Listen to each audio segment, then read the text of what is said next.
Hello and welcome. I am Daisy, your hostess. Before we get started, I want to say thank you to all of our new subscribers for joining our community, and hopefully you'll find this as a pleasant detour as you surf the web towards other destinations. In this video, we continue with the reading of the book titled The Hidden Power by Thomas Troward. Interesting that I found this literature not as antiquarian as I suspected, considering it was published in 1925. Perhaps Judge Troward was influenced by living in India. He did not box himself in solely by drawing from biblical references.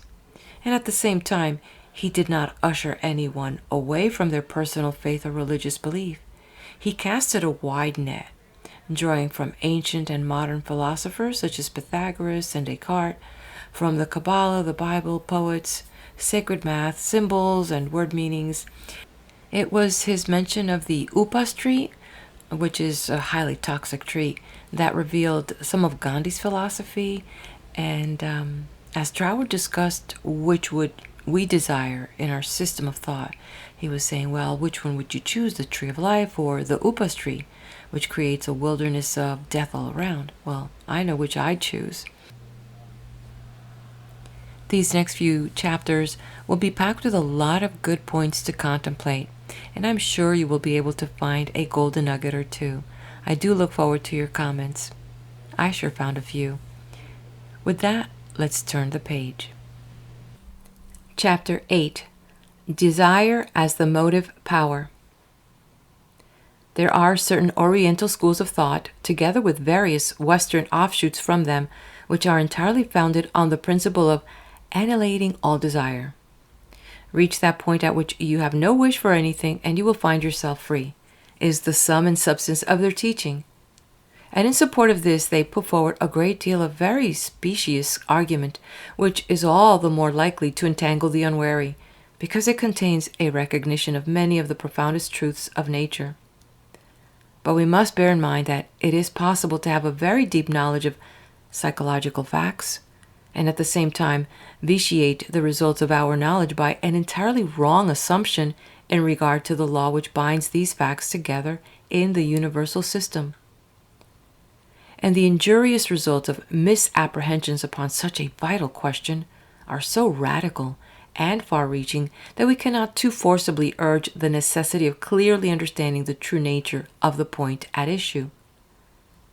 Stripped of all accessories and embellishments, the question resolves itself into this: which shall we choose for our portion, life or death?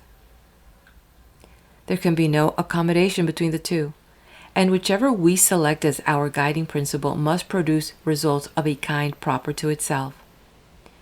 The whole of this momentous question turns on the place that we assign to desire in our system of thought.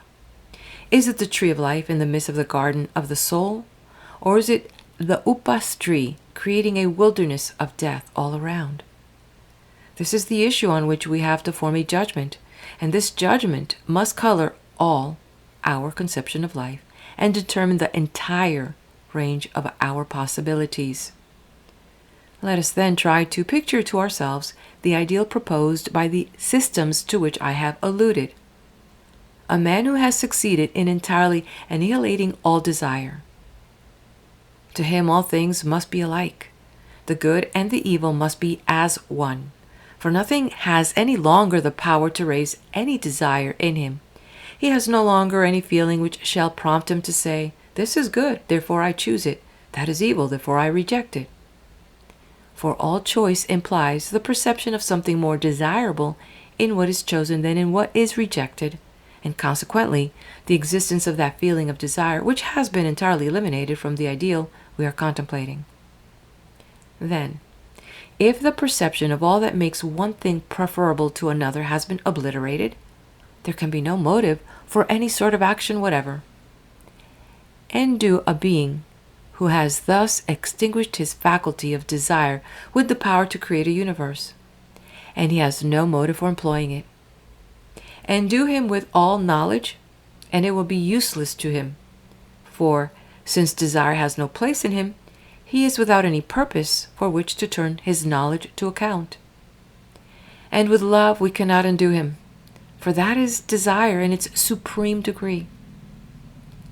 But if all this be excluded, what is left of the man? Nothing except the mere outward form. If he has actually obtained this ideal, he has practically ceased to be. Nothing can by any means interest him, for there is nothing to attract or repel in one thing more than in another. He must be dead alike to all feeling and to all motive of action, for both feeling and action imply the preference for one condition rather than another. And where desire is utterly extinguished, no such preference can exist. No doubt someone may object that it is only evil desires which are thus to be suppressed. But a perusal of the writings of the schools of thought in question will show that this is not the case. The foundation of the whole system is that all desire must be obliterated, the desire for the good just as much as the desire for the evil. The good is as much illusion as the evil, and until we have reached absolute indifference to both, we have not attained freedom. When we have utterly crushed out all desire, we are free. And the practical results of such a philosophy are shown in the case of Indian devotees, who, in pursuance of their resolve to crush out all desire, both for good and evil alike, become nothing more than outward images of men, from which all power of perception and of action have long since fled. The emergence in the universal, at which they thus aim, becomes nothing more than a self-induced hypnotism, which, if maintained for a sufficient length of time, saps away every power of mental and bodily activity, leaving nothing but the outside husk of an attenuated human form, the hopeless wreck of what was once a living man. This is the logical result of a system which assumes for its starting point that desire is evil in itself, that every desire is per se a form of bondage, independently of the nature of its object. The majority of the followers of this philosophy may lack sufficient resolution to carry it out rigorously to its practical conclusions. But whether their ideal is to be realized in this world or in some other, the utter extinction of desire means nothing else than absolute apathy, without feeling and without action. How entirely false such an idea is, not only from the standpoint of our daily life, but also from that of the most transcendental conception of the universal principle, is evidenced by the mere fact that anything exists at all. If the highest ideal is that of utter apathy, then the creative power of the universe must be extremely low-minded. And all that we have hitherto been accustomed to look upon as the marvelous order and beauty of creation is nothing but a display of vulgarity and ignorance of sound philosophy. But the fact that creation exists proves the universal mind thinks differently, and we have only to look around to see that the true ideal is the exercise of creative power. Hence, so far from desire being a thing to be annihilated, it is the very root of every conceivable mode of life. Without it, life could not be. Every form of expression implies the selection of all that goes to make up that form, and the passing by of whatever is not required for that purpose. Hence, a desire for that which is selected in preference to what is laid aside. And this selective desire is none other than the universal law of attraction. Whether this law acts as the chemical affinity of apparently unconscious atoms, or in the instinctive, if unreasoned, attractions of the vegetable and animal worlds, it is still the principle of selective affinity, and it continues to be the same when it passes on into the higher kingdoms which are ruled by reason and conscious purpose. The modes of activity in each of these kingdoms are dictated by the nature of the kingdom, but the activity itself always results from the preference of a certain subject for a certain object, to the exclusion of all others. And all action consists in the reciprocal movement of the two towards each other in obedience to the law of their affinity. When this takes place in the kingdom of conscious individuality, the affinities exhibit themselves as mental action. But the principle of selection prevails without exception throughout the universe. In the conscious mind, this attraction towards its affinity becomes Desire. The desire to create some condition of things better than that now existing. Our want of knowledge may cause us to make mistakes as to what this better thing really is, and so in seeking to carry out desire, we may give it a wrong direction.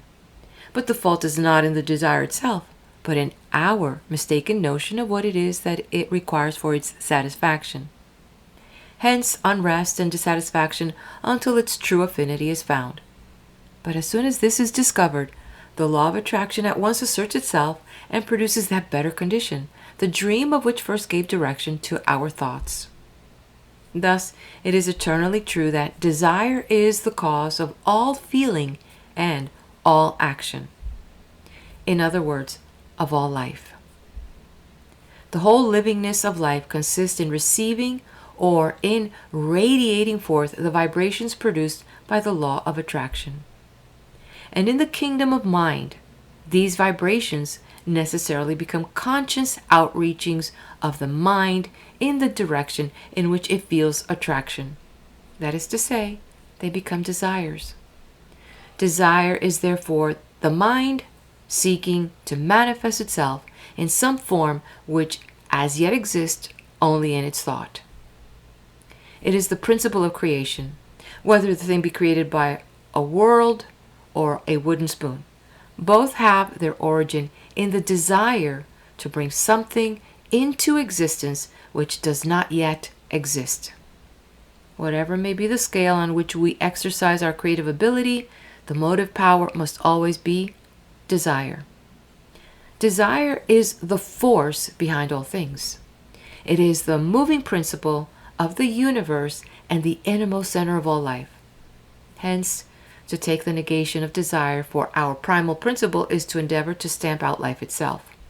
But what we have to do is to acquire the requisite knowledge by which to guide our desires to their true objects of satisfaction. To do this is the whole end of knowledge, and any knowledge applied otherwise in only a partial knowledge, which having failed in its purpose, is nothing but ignorance. Desire is thus the sum total of the livingness of life, for it is that in which all movement originates, whether on the physical level or the spiritual. In a word, desire is the creative power and must be carefully guarded, trained, and directed accordingly. But thus to seek to develop it to the highest perfection is the very opposite of trying to kill it outright. And desire has fulfillment for its correlative. The desire and its fulfillment are bound together as cause and effect. And when we realize the law of their sequence, we shall be more than ever impressed with the supreme importance of desire as the great center of life. End of chapter.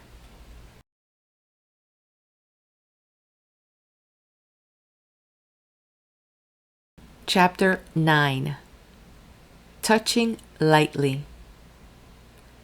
What is our point of support? Is it in ourselves or outside us? Are we self-poised, or does our balance depend on something external? According to the actual belief in which our answer to these questions is embodied, so will be our lives. In everything there are two parts, the essential and the incidental, that which is the nucleus and raison d'etre of the whole thing, and that which gathers round this nucleus and takes form from it. The true knowledge always consists in distinguishing these two from each other, and error always consists in misplacing them. In all our affairs there are two factors, ourselves and the matter to be dealt with. And since for us the nature of anything is always determined by our thought of it, it is entirely a question of our belief of which of these two factors shall be the essential and which the accessory. Whichever we regard as the essential, the other at once becomes the incidental. The incidental can never be absent. For any sort of action to take place, there must be some conditions under which the activity passes out into visible results. But the same sort of activity may occur under a variety of different conditions and may thus produce very different visible results.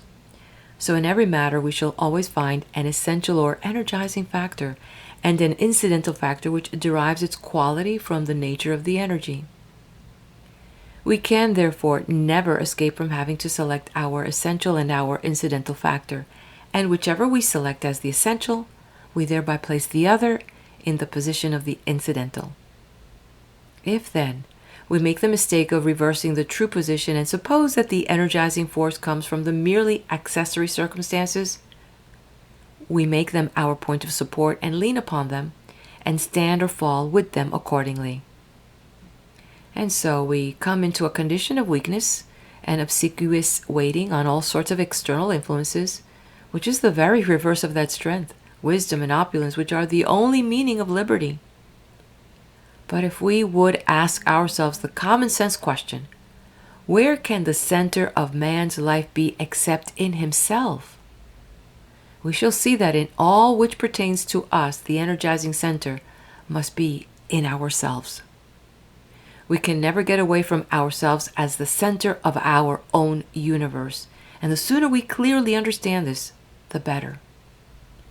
There is really no energy in our universe but what emanates from ourselves in the first instance, and the power which appears to reside in our surroundings is derived from our own mind. If once we realize this and consider that the life which flows into us from the universal life principle is at every moment new life, entirely undifferentiated to any particular purpose besides that of supporting our own individuality, and that it is therefore ours to externalize in any form we will, then we find that this manifestation of the eternal life principle in ourselves is the standpoint from which we can control our surroundings. We must lean firmly on the central point of our own being and not on anything else. Our mistake is in taking our surroundings too much, au grand sérieux. We should touch things more lightly. As soon as we feel that their weight impedes our free handling of them, they are mastering us, and we, not them. Light handling does not mean weak handling. On the contrary, lightness of touch is incompatible with a weak grasp of the instrument, which implies that the weight of the tool is excessive relatively to the force that seeks to guide it. A light, even playful handling, therefore implies a firm grasp and perfect control over the instrument. It is only in the hands of a Gringling Gibbons that the carving tool can create miracles of aerial lightness from the solid wood. The light yet firm touch tells not of weakness, but of power held in reserve. And if we realize our own out-and-out spiritual nature, we know that behind any measure of power we may put forth, there is the whole reserve of the infinite to back us up. As we come to know this, we begin to handle things lightly, playing with them as a juggler does with his flying knives, which cannot make the slightest movement other than he has assigned to them. For we begin to see that our control over things is part of the necessary order of the universe. The disorder we have met with in the past has resulted precisely from our never having attempted consciously to introduce this element of our personal control as part of the system. Of course, I speak of the whole man, and not merely of that part of him which Walt Whitman says is contained between his hat and his boots. The whole man is an infinitude, and the visible portion of him is the instrument through which he looks out upon and enjoys all that belongs to him, his own kingdom of the infinite. And when he learns that this is the meaning of his conscious individuality, he sees how it is that he is infinite, and finds that he is one with infinite mind, which is the innermost core of the universe. Having thus reached the true center of his own being, he can never give this central place to anything else, but will realize that relatively to this, all other things are in the position of the incidental and accessory, and growing daily in this knowledge, he will learn so to handle all things lightly, yet firmly, that grief, fear, and error will have less and less space in his world, until at last sorrow and sighing shall flee away, and everlasting joy shall take their place. We may have taken only a few steps on the way as yet, but they are in the right direction, and what we have to do now is to go on. End of chapter.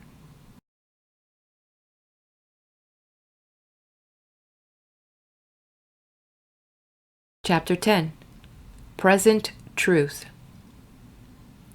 If thought power is good for anything, it is good for everything. If it can produce one thing, it can produce all things. For what is to hinder it? Nothing can stop us from thinking. We can think what we please, and if to think is to form, then we can form what we please. The whole question, therefore, resolves itself into this: is it true that to think is to form? If so, do we not see that our limitations are formed in precisely the same way as our expansions? We think that conditions outside our thought have power over us, and so we think power into them. So the great question of life is whether there is any other creative power than thought. If so, where is it, and what is it? And both philosophy and religion lead us to the truth that in the beginning there was no other creative power than spirit, and the only mode of activity we can possibly attribute to spirit is thought. And so we find thought as the root of all things. And if this was the case in the beginning, it must be so still. For if all things originate in thought, all things must be modes of thought, and so it is impossible for spirit ever to hand over its creation to some power which is not itself. That is to say, which is not thought power. And consequently, all the forms and circumstances that surround us are manifestations of the creative power of thought.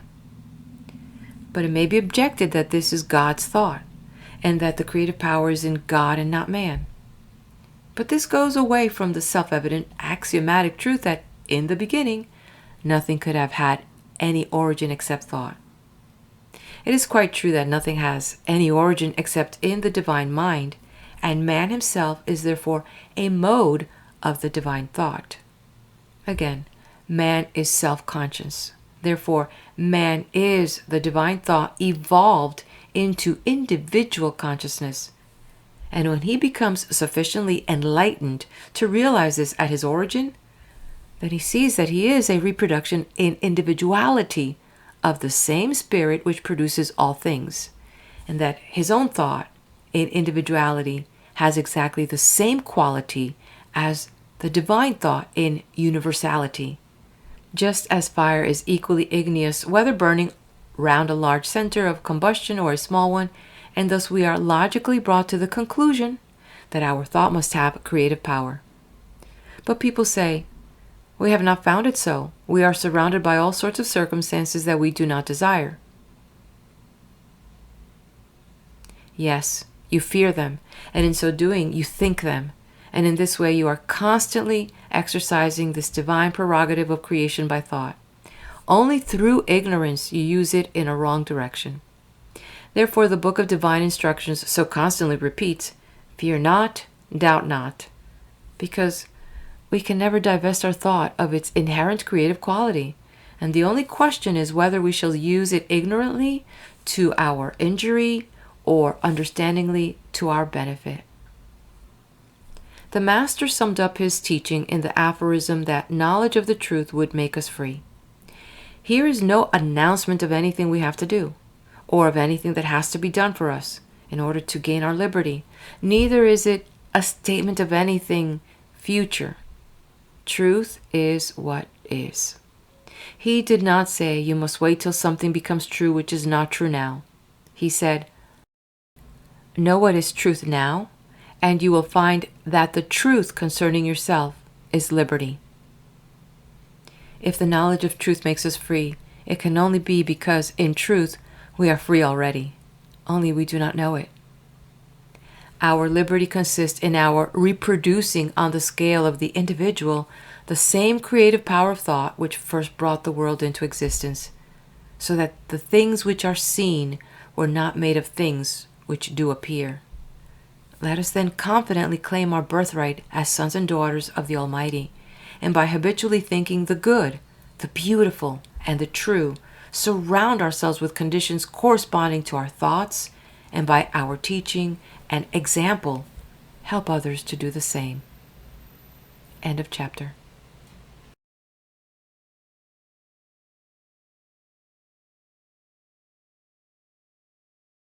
Chapter 11. yourself. I want to talk to you about the livingness there is in being yourself.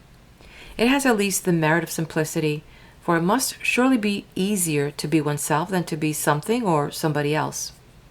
Yet that is what so many are constantly trying to do.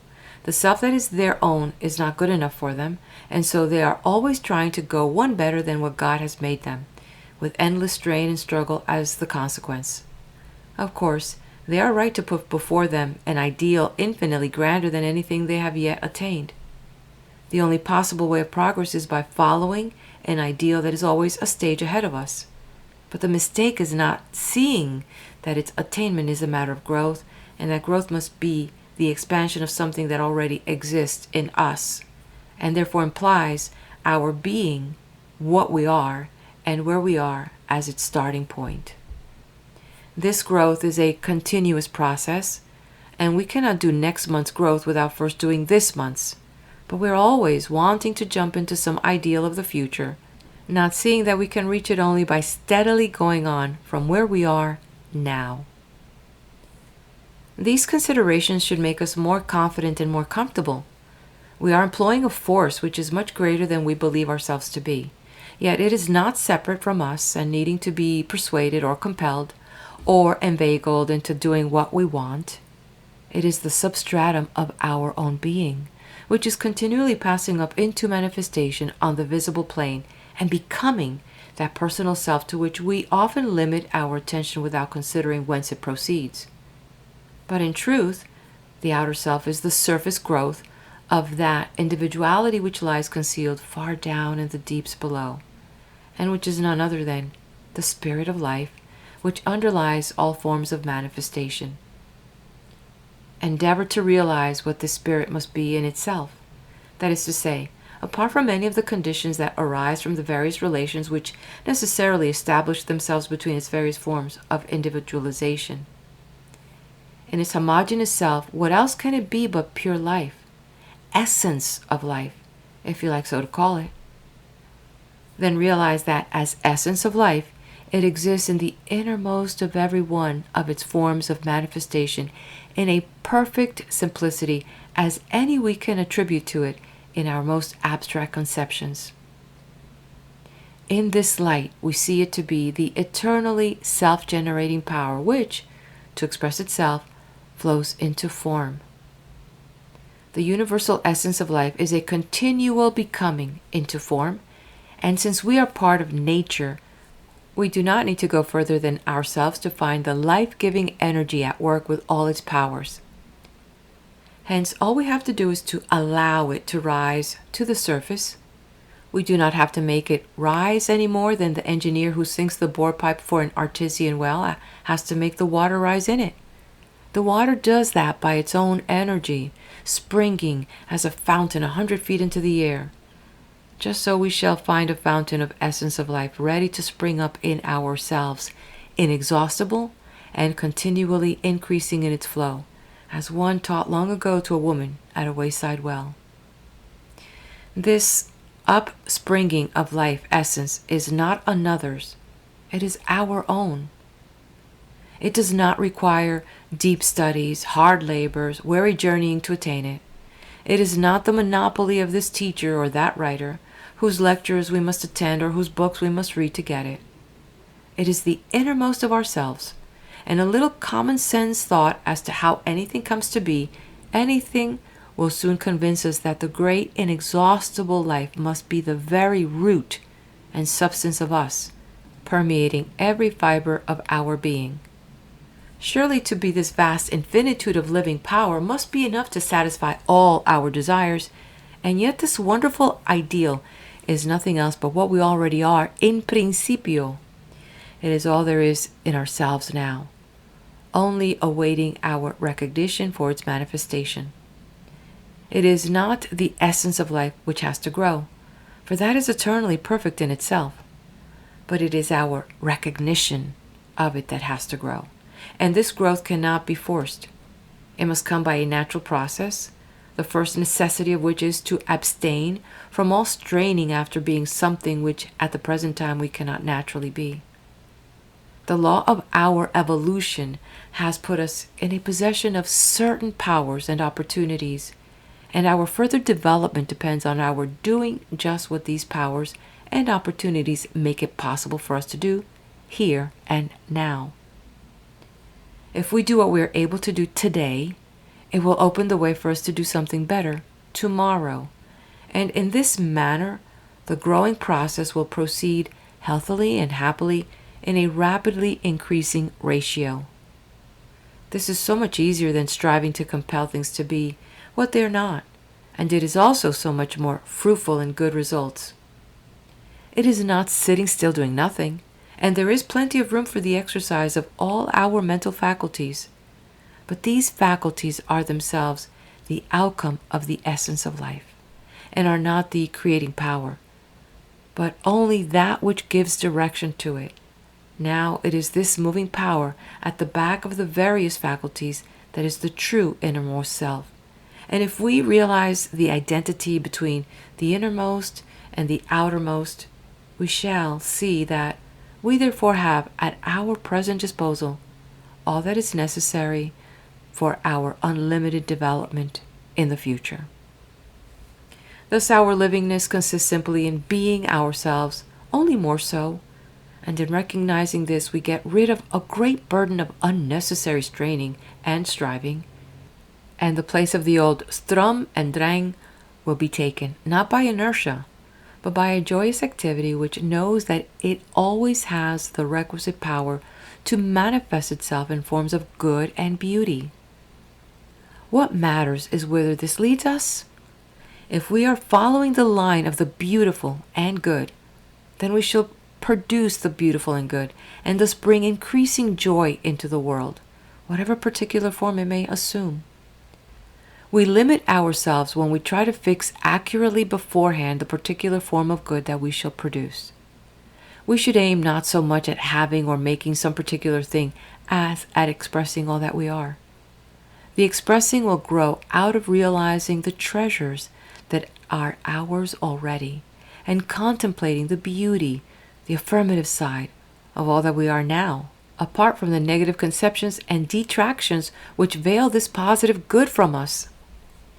When we do this, we shall be astonished to see what possibilities reside in ourselves as we are and with our present surroundings, all unlovely as we may deem them, and commencing to work at once upon whatever we find of affirmative in these, and withdrawing our thought from what we have hitherto seen of negative in them, the right road will open before us, leading us in wonderful ways to the development of powers that we never suspected, and the enjoyment of happiness that we never anticipated. We have never been out of our right path, only we have been walking in it backwards instead of forwards. And now that we have begun to follow the path in the right direction, we find that it is none other than the way of peace, the path of joy, and the road to eternal life. These things we may attain by simply living naturally with ourselves. It is because we are trying to be or do something which is not natural to us that we experience weariness and labor, where we should find all our activities joyously concentrated on objects which lead to their own accomplishment by the force of the love that we have for them. But when we make the grand discovery of how to live naturally, we shall find it to be all and more than all that we had ever desired, and our daily life will become a perpetual joy to ourselves, and we shall radiate light and life wherever we go. End of chapter.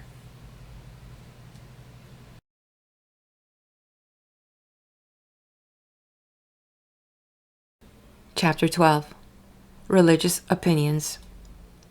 That great and wise writer, George Eliot, expressed her matured views on the subject of religious opinions in these words: I have too profound a conviction of the efficacy that lies in all sincere faith, and the spiritual blight that comes with no faith, to have any negative propagandism left in me.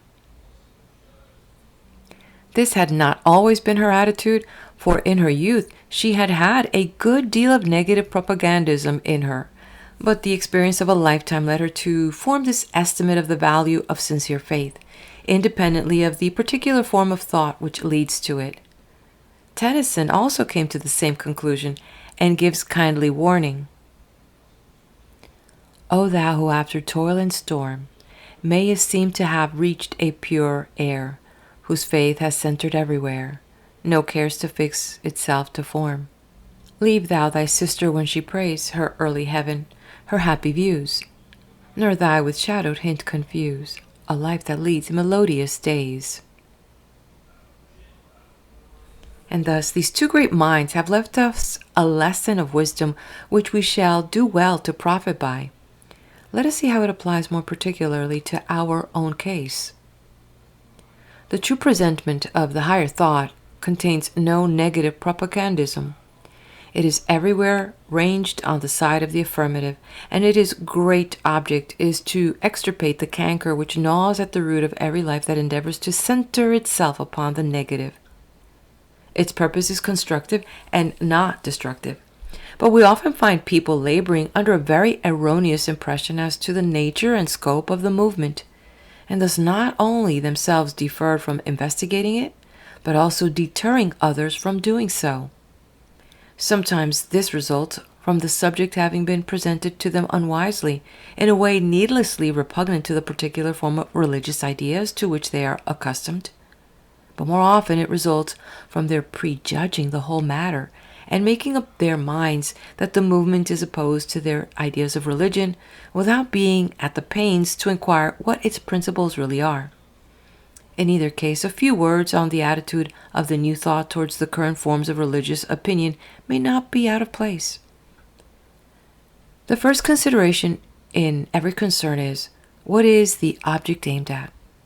The end determines the means to be employed, and if the nature of the end be clearly kept in view, then no objectless complications will be introduced into the means. All this seems too obvious to be stated, but it is just the failure to realize the simple truth that has given rise to the whole body of odium theologicum, with all the persecutions and massacres and martyrdoms which disgrace the pages of history, making so many of them a record of nothing but ferocity and stupidity. Let us hope for a better record in the future, and if we are to get it, it will be the adoption of the simple principle here stated. In our own country alone, the varieties of churches and sects form a lengthy catalogue, but in every one of them the purpose is the same, to establish the individual in a satisfactory relation to the divine power. The very fact of any religious profession at all implies the recognition of God as the source of life and of all that goes to make life, and therefore the purpose in every case is to draw increasing degrees of life, whether here or hereafter, from the only source from which alone it is to be obtained, and therefore to establish such a relation with this source as may enable the worshipper to withdraw from it all the life he wants. Hence the necessary preliminary to drawing consciously at all is the confidence that such a relation actually has been established, and such a confidence as this is exactly all that is meant by faith. The position of the man who has not this confidence is either that no such source exists, or else that he is without means of access to it.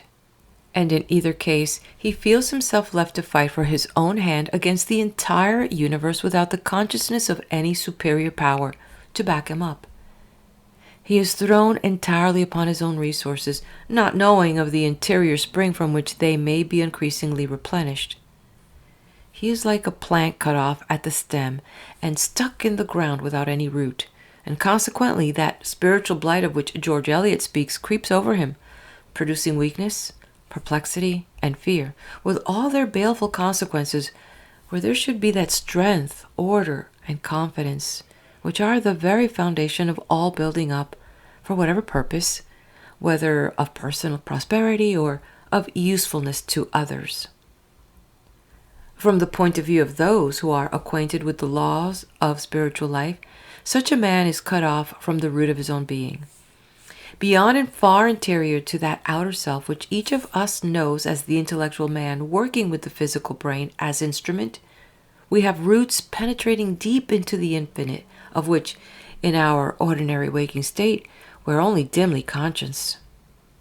And it is through this root of our own individuality, spreading far down into the hidden depths of being, that we draw out of unseen that unceasing stream of life, which afterwards, by our thought power, we differentiate into all those outward forms of which we have need. Hence the unceasing necessity for everyone to realize the great truth that his whole individuality has its foundation in such a root, and that the ground in which this root is embedded is that universal being for which there is no name save that of the one, all-embracing I am. The supreme necessity, therefore, for each of us is to realize this fundamental fact of our own nature, for it is only in proportion as we do so that we truly live, and therefore whatever helps us to this realization should be carefully guarded. Insofar as any form of religion contributes to this end, in the case of any particular individual, for him it is true religion. It may be imperfect, but it is true so far as it goes. And what is wanted is not to destroy the foundation of a man's faith because it is narrow, but to expand it. And this expanding will be done by the man himself, for it is a growth from within and not a construction from without. Our attitude towards the religious belief of others should therefore not be that of iconoclast, breaking down ruthlessly whatever from our point of view we see to be merely traditionary idols, in Bacon's sense of the word, but rather the opposite method of fixing upon that in another's creed which we find to be positive and affirmative, and gradually leading him to perceive in what its affirmativeness consists. And then, when once he has got the clue to the element of strength which exists in his accustomed form of belief, the perception of the contrast between that and the non-essential accretions will grow up in his mind spontaneously, thus gradually bringing him out into a wider and freer atmosphere. In going through such a process as this, he will never have had his thoughts directed into any channel to suggest separation from his spiritual root and ground. But he will learn that the rooting and grounding in the divine, which he had trusted in at first, were indeed true, but in a sense far fuller, grander, and larger every way than his early infantile conception of them. The question is not how far can another religion's opinions stand to the test of a remorseless logic, but how far do they enable him to realize his unity with divine spirit. That is the living proof of the value of his opinion to himself, and no change in his opinions can be for the better that does not lead him to a greater recognition of the livingness of divine spirit in himself. For any change of opinion to indicate a forward movement, it must proceed from our realizing in some measure the true nature of the life that is already developed in us. When we see why we are what we are now, then we can look ahead and see what the same life principle that has brought us up to the present point is capable of doing in the future. We may not see very far ahead, but we shall see where the next step is to be placed, and that is sufficient to enable us to move on. What we have to do, therefore, is to help others to grow from the root they are already living by, and not to dig their roots up and leave them to wither. We need not be afraid of making ourselves all things to all men, in the sense of fixing upon the affirmative elements in each one's creed as the starting point of our work. For the affirmative and life-giving is always true, and truth is always one and consistent with itself. And therefore we need never fear being inconsistent so long as we adhere to this method. It is worse than useless to waste time in dissecting the negative accretions of other people's beliefs. In doing so, we run great risks of rooting up the wheat along with the tares, and we shall certainly succeed in brushing people up the wrong way. Moreover, by looking out exclusively for the life-giving and affirmative elements, we shall reap benefit to ourselves. We shall not only keep our temper, but we shall often find large reserves of affirmative power where at first we had apprehended nothing but worthless accumulations, and thus we shall become gainers both in largeness of mind and in stores of valuable material. Of course, we must be rigidly unyielding as regards the essence of truth. That must never be sacrificed. But as representatives, in however small a sphere, of the new thought, we should make it our aim to show others, not that their religion is wrong, but that all they may find of life-givingness in it is life-giving because it is part of the one truth which is always the same under whatever form expressed. As half a loaf is better than no bread, so ignorant worship is better than no worship, and ignorant faith is better than no faith. Our work is not to destroy this faith and this worship, but to lead them on into a clearer light. For this reason, we may assure all inquirers that the abandonment of their customary form of worship is no necessity of the new thought, but on the contrary, that the principles of the movement, correctly understood, will show them far more meaning in that worship that they have ever yet realized. Truth is one, and when once the truth which underlies the outward form is clearly understood, the maintenance or abandonment of the latter will be found to be a matter of personal feeling as to what form or absence of form best enables the particular individual to realize the truth itself. End of chapter.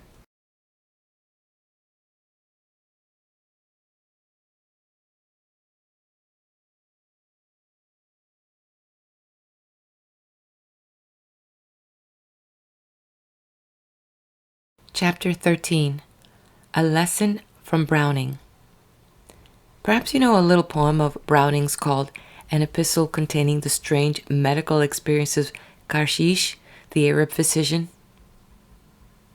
The somewhat weird conception is that the Arab physician, traveling in Palestine soon after the date when the gospel narrative closes, meets with Lazarus, whom Jesus raised from the dead, and in this letter to a medical friend describes the strange effect which his vision of the other life has produced upon the resuscitated man. The poem should be studied as a whole, but for the present a few lines selected here and there must do duty to indicate the character of the change which has passed upon Lazarus. After comparing him to a beggar who, having suddenly received boundless wealth, is unable to regulate its use to his requirements, Karshish continues. So here, we call the treasure knowledge, say, increased beyond the fleshly faculty. Heaven opened to a soul while yet on earth forced on a soul's use while seeing heaven. The man is witless of the size, the sum, the value in proportion of all things. In fact, he has become almost exclusively conscious of the spiritual life around the earthly life. The law of that is known to him as this: his heart and brain move there, his feet stay here.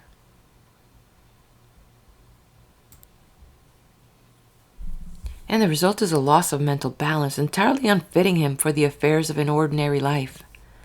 Now, there can be no doubt that Browning had a far more serious intention in writing this poem than just to record a fantastic notion that flitted through his brain. If we read between the lines, it must be clear from the general tenor of his writings that, however he may have acquired it, Browning had a very deep acquaintance with the inner region of spiritual causes which give rise to all that we see of outward phenomenal manifestation. There are continual allusions in his works to the life behind the veil, and it is to this suggestion of some mystery underlying his words that we owe the many attempts to fathom his meaning expressed through Browning's societies and the like. Attempts which fail or succeed according as they are made from the without or from the within. No one was better qualified than the poet to realize the immense benefits of the inner knowledge, and for the same reason he is also qualified to warn us of the dangers on the way to its acquisition. For nowhere is it more true that, quote, a little knowledge is a dangerous thing, unquote, and it is one of the greatest of these dangers that he points out in this poem. Under the figure of Lazarus, he describes the man who has practically grasped the reality of the inner side of things, for whom the veil has been removed, and who knows that the external and visible takes its rise from the internal and spiritual. But the description is that one whose eyes have been so dazzled by the light that he has lost the power of accommodating his vision to the world of sense. He now commits the same error from the side of the within that he formerly committed from the side of the without, the error of supposing that there is no vital reality in the aspect of things on which his thoughts are not immediately centered. This is want of mental balance, whether it shows itself by refusing reality to the inward or the outward. To be so absorbed in speculative ideas as to be unable to give them practical application in daily life is to allow our highest thoughts to evaporate in dreams. There is a world of philosophy in the simple statement that there can be no inside without an outside, and no outside without an inside. And the great secret in life is in learning to see things in their wholeness and to realize the inside and the outside simultaneously. Each of them without the other is a mere abstraction, having no real existence, which we contemplate separately only for the purpose of reviewing the logical steps by which they are connected together as cause and effect. Nature does not separate them, for they are inseparable, and the law of nature is the law of life. It is related of Pythagoras that, after he had led his scholars to the dizziest heights of the inner knowledge, he never failed to impress upon them the converse lesson of tracing out the steps by which these inner principles translate themselves into the familiar conditions of the outward things by which we are surrounded. The process of analysis is merely an expedient for discovering what springs in the realm of causes we are to touch in order to produce certain effects in the realm of manifestation. But this is not sufficient. We must also learn to calculate how those particular effects, when produced, will stand related to the world of already existing effects among which we propose to launch them, how they will modify these and be modified by these in turn. And this calculation of effects is as necessary as the knowledge of causes. We cannot impress upon ourselves too strongly that really consists of both an inside and an outside, a generating principle and a generated condition, and that anything short of the reality of wholeness is illusion on one side or the other. Nothing could have been further from Browning's intention than to deter seekers after truth from studying the principles of being, for without the knowledge of them, truth must always remain wrapped in mystery. But the lesson he would impress on us is that of guarding vigilantly the mental equilibrium which alone will enable us to develop those boundless powers whose infinite unfolding is the fullness of life. And we must remember above all that the soul of life is love, and that love shows itself by service, and service proceeds from sympathy, which is the capacity for seeing things from the point of view of those whom we would help, while at the same time seeing them also in their true relations, and therefore we would realize that love, which is the inmost vitalizing principle even of the most interior powers, it must be kept alive by maintaining our hold upon the exterior life as being equally real with the inward principles of which it is the manifestation. End of chapter.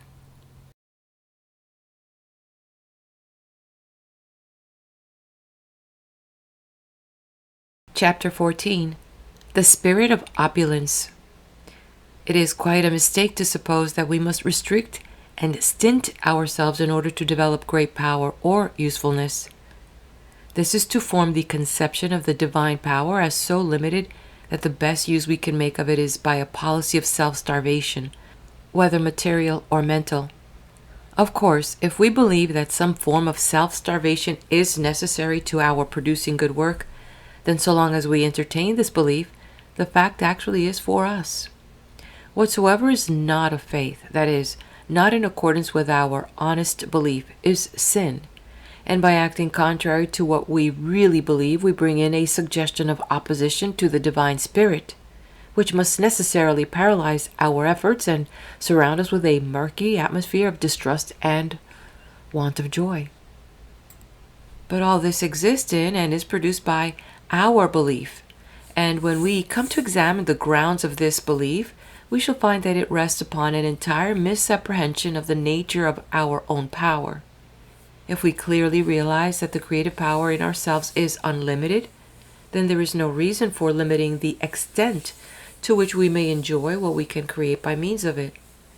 Where we are drawing from the infinite, we need never be afraid of taking more than our share. That is not where the danger lies. The danger is not sufficiently realizing our own richness and in looking upon the externalized products of our creative power as being the true riches instead of creative power of spirit itself. If we avoid this error, there is no need to limit ourselves in taking what we will from the infinite storehouse. All things are yours, and the way to avoid this error is by realizing that the true wealth is in identifying ourselves with the spirit of opulence. We must be opulent in our thought. Do not think money as such, for it is only one means of opulence, but think opulence that is largely, generously, liberally, and you will find that the means of realizing this thought will flow to you from all quarters, whether as money or as 100 other things not to be reckoned in cash. We must not make ourselves dependent on any particular form of wealth, or insist on its coming to us through some particular channel. That is at once to impose a limitation, and to shut out other forms of wealth and to close other channels. But we must enter into the spirit of it. Now the spirit is life, and throughout the universe, life ultimately consists in circulation, whether within the physical body of the individual or on the scale of the entire solar system. And circulation means a continual flowing around, and the spirit of opulence is no exception of this universal law of life. When once this principle becomes clear to us, we shall see that our attention should be directed rather to the giving than the receiving. We must look upon ourselves not as miser's chests to be kept locked for our own benefit, but as centers of distribution. And the better we fulfill our function as such centers, the greater will be the corresponding inflow. If we choke the outlet, the current must slacken, and a full and free flow can be obtained only by keeping it open. The spirit of opulence, the opulent mode of thought, that is, consists in cultivating the feeling that we possess all sorts of riches which we can bestow upon others, and which we can bestow liberally, because by this very action we open the way to still greater supplies to flow in. But you say, I am short of money. I hardly know how to pay for necessaries. What have I to give? The answer is that we must always start from the point where we are. And if your wealth at the present moment is not abundant on the material plane, you need not trouble to start on that plane. There are other sorts of wealth, still more valuable, on the spiritual and intellectual planes, which you can give. And you can start from this point and practice the spirit of opulence, even though your balance at the bank may be nil. And then the universal law of attraction will begin to assert itself. You will not only begin to experience an inflow on the spiritual and intellectual planes, but it will extend itself to the material plane also.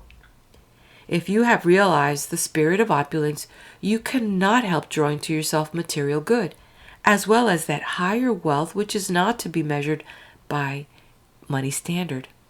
And because you truly understand the spirit of opulence, you will neither affect to despise this form of good, nor will you attribute it to a value that does not belong to it, but you will coordinate it with your other more interior forms of wealth so as to make it the material instrument in smoothing the way for their more perfect expression.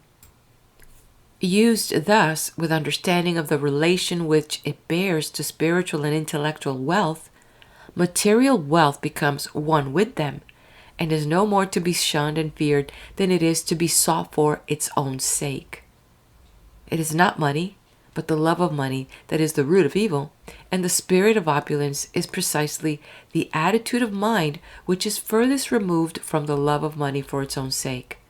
It does not believe in money. What it does believe in is the generous feeling which is the intuitive recognition of the great law of circulation, which does not in any undertaking make its first question, how much am I going to get by it? But how much am I going to do by it? And making this the first question, the getting will flow in with a generous profusion and with a spontaneous and rightness of direction that are absent when our first thought is of receiving only. We are not called upon to give what we have not yet got and to run into debt, but we are to give liberally of what we have, with the knowledge that by so doing we are setting the law of circulation to work, and as this law brings us greater and greater inflows of every kind of good, so our outgiving will increase, not by depriving ourselves of any expansion of our own life that we may desire, but by finding that every expansion makes us the more powerful instruments for expanding the life of others. Live and let live is the motto of the true opulence. End of chapter.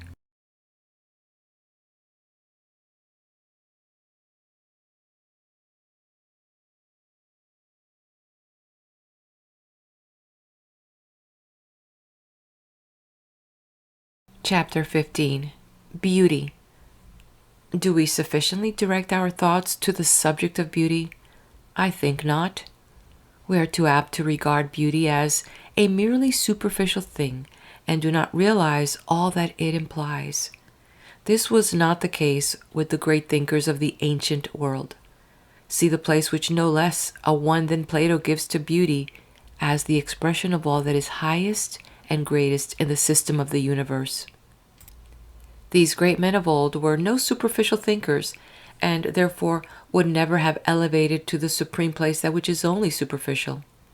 Therefore, we shall do well to ask what it is that these great minds found in the idea of beauty, which made it thus appeal to them as the most perfect outward expression of all that lies deepest in the fundamental laws of being. It is because, rightly apprehended, beauty represents the supremest living quality of thought. It is the glorious overflowing of fullness of love, which indicates the presence of infinite reserves of power behind it. It is the joyous profusion that shows the possession of inexhaustible stores of wealth, which can afford to be thus lavish and yet remain as exhaustless as before. Read aright, beauty is the index to the whole nature of being. Beauty is the externalization of harmony, and harmony is the coordinated working of all the powers of being, both in the individual and in the relation of the individual to the infinite from which it springs. And therefore this harmony conducts us at once into the presence of the innermost undifferentiated life. Thus beauty is in the most immediate touch with the very arcanum of life. It is the brightest of glory spreading itself over the sanctuary of the divine spirit. For if viewed from without, beauty is the province of the artist and the poet, and lays hold of our emotions and appeals directly to the innermost feelings of our heart, calling up the response of that within us which recognizes itself in the harmony perceived without. This is the only because it speeds across the bridge of reason with such quick feet that we pass from the utmost to the inmost and back again in the twinkling of an eye. But the bridge is still there, and retracing our steps more leisurely, we shall find that, viewed from within, beauty is no less the province of the calm reasoner and analyst. What the poet and the artist seize upon intuitionally, he elaborates gradually, but the result is the same in both cases. For no intuition is true which does not admit of being expanded into a rational sequence of intelligible factors, and no argument is true which does not admit of being condensed into that rapid suggestion which is intuition. Thus the impassioned artist and the calm thinker both find that the only true beauty proceeds naturally from the actual construction of that which it expresses. It is not something added on as an afterthought, but something pre-existing in the original idea. Something to which that idea naturally leads up, and which presupposes that idea as affording it any raison d'être. The test of beauty is, what does it express? Is it merely a veneer, a coat of paint laid on from without? Then it is indeed nothing but a whited sepulchre, a covering to hide the vacuity of deformity which needs to be removed. But is it the true and natural outcome of what is beneath the surface? Then it is the index of superabounding life and love and intelligence, which is not content with mere utilitarianism, hasting to escape at the earliest possible point from the labor of construction, as though from an enforced and unwelcome task, but rejoicing over its work, and unwilling to quit it until it has expressed this rejoicing in every fittest touch of form and color and exquisite proportion that the material will admit of, and this without departing by a hairbreadth from the original purpose of the design. Wherever, therefore, we find beauty, we may infer an enormous reserve of power behind it. In fact, we may look upon it as the visible expression of the great truth that life power is infinite. And when the inner meaning of beauty is thus revealed to us, and we learn to know it as the very fullness and overflowing of power, we shall find that we have gained a new standard for the guidance of our own lives. We must begin to use this wonderful process, which we have learned from nature. Having learned how nature works, how God works, we must begin to work in like manner, and never consider any work complete until we have carried it to some final outcome of beauty, whether material, intellectual, or spiritual. Is my intention good? That is the initial question, for the intention determines the nature of the essence in everything. What is the most beautiful form in which I can express the good I intend? That is the ultimate question, for the true beauty which our work expresses is the measure of the power, intelligence, love, in a word, of the quantity and quality of our own life which we have put into it. True beauty, mind you, that which is beautiful because it most perfectly expresses the original idea, not a mere ornamentation occupying our thoughts as a thing apart from the use intended. Nothing is of so small account, but it has its fullest power of expression in some form of beauty peculiarly its own. Beauty is the law of perfect thought. Be the subject of our thought some scheme affecting the welfare of millions, or a word spoken to a little child. True beauty and true power are the correlatives one of the other. Kindly expression originates in kindly thought, and kindly expression is the essence of beauty, which, seeking to express itself ever more and more perfectly, becomes that fine touch of sympathy which is artistic skill, whether applied in working upon material substances or upon the emotions of the heart. But remember, first use, then beauty, and neither complete without the other. Use without beauty is ungracious giving, and beauty without use is humbug. Never forgetting, however, that there is a region of the mind where the use is found in the beauty, where beauty itself serves the direct purpose of raising us to see a higher ideal which will thenceforward permeate our lives, giving a more living quality to all we think and say and do. Seen thus, the beautiful is the true expression of the good. From whichever end of the scale we look, we shall find that they accurately measure each other. They are the same thing in the uttermost and the innermost respectively. But in our search for a higher beauty than we have yet found, we must beware of missing the beauty that already exists. Perfect harmony with its environment and perfect expression of its own inward nature are what constitute beauty, and our ignorance of the nature of the thing or its environment may shut our eyes to the beauty it already has. It takes the genius of a Malay to paint, or a Whitman in words, to show us the beauty of those ordinary workaday figures with which our world is for the most part peopled, whose originals we pass by as having no form or comeliness. Assuredly, the mission of every thinking man and woman is to help build up forms of greater beauty, spiritual, intellectual, material, everywhere.